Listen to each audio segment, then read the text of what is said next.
দুপাশে বাড়ি, মাঝখানে নিচু জায়গা। দেখতে নালার মতো মনে হলেও এটি এক সময়ের খরস্রোতা খাল।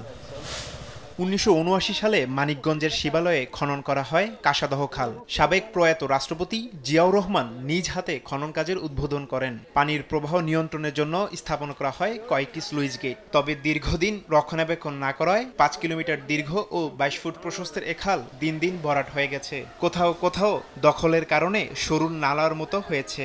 পানির প্রবাহ বন্ধ হওয়ায় আগের মতো কৃষকরা সেচ সুবিধা পান না। শীঘ্রই খালটি পুনরুদ্ধার করে খননের দাবি এলাকাবাসীর। একটা মাত্র এই সংযোগ এই বিলের সাথে, চকের পাশে চকের সাথে, যেটা এই খালটা। অনেক দূরে আমাকে পানি আনতে যাওয়া লাগে, তাহলে চালু থাকলে আমরা পানিটা বাড়ির কাছ থেকে নিতে পারি। যখন প্রয়োজন তখন পানি পাই না, আবার একবার বৃষ্টি হইলে পানিতে চক তোলা যায়, পানিটা পাস হইতে পারে না। আমরা চাইতেছি আগামীতে যখন আমাদের খালকে সচল করে দিয়ে এবং চরকে ঠিক করে দেয়, যাতে আমরা পানি ঠিকভাবে আমরা চকে বন্টন করতে পারি।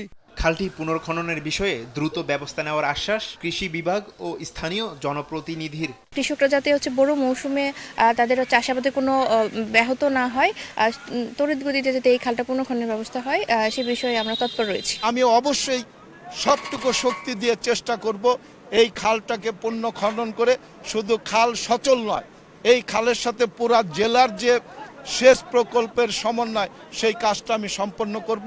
দক্ষিণ শিবালয়ের যমুনা নদী থেকে উৎপত্তি হয়ে ইছামতি নদীতে মিলিত হয়েছে কাসাদহ খাল। সময় সংবাদ, মানিকগঞ্জ।